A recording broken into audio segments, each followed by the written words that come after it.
In a forgotten mountain village, nestled between dark forests and deserted fields, there lived an old man known only as Garan the Keeper. No one remembered when he arrived. No one knew where he lived, and no one dared to ask.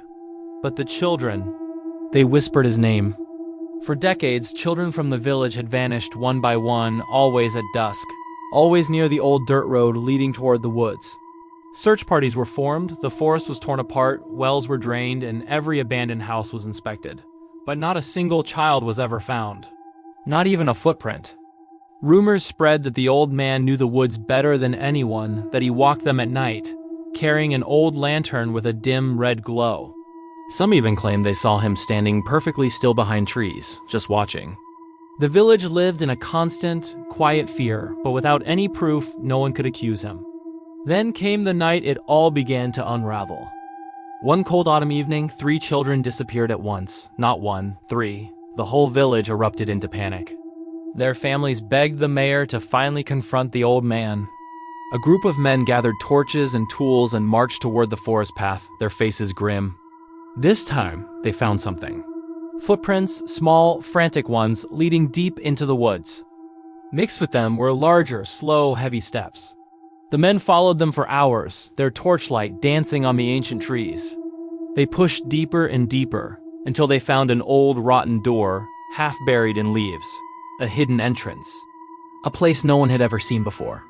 As they approached, the door creaked open on its own, revealing a chasm of darkness. The air that drifted out was cold and stale. Their torches barely lit the narrow staircase descending into the earth. At the bottom, they found a long corridor with old stone walls. Strange symbols were carved into them: circles, tall, thin figures, and dozens of handprints that clearly belonged to children. And then, at the end of the hallway, another wooden door. One of the men pushed it open. Behind it was a room. A large room. Silent. Untouched. But filled with small objects. Toys, shoes, drawings, and broken pieces of clothing scattered all over the floor. And then the smell hit them. A smell of damp earth and something else. Something sweet and decaying. The men froze. They raised their torches higher and finally saw them. All the missing children, altogether silent. Motionless, arranged in a perfect circle on the cold stone floor. Some looked like they had only disappeared days ago. Others had been there much, much longer.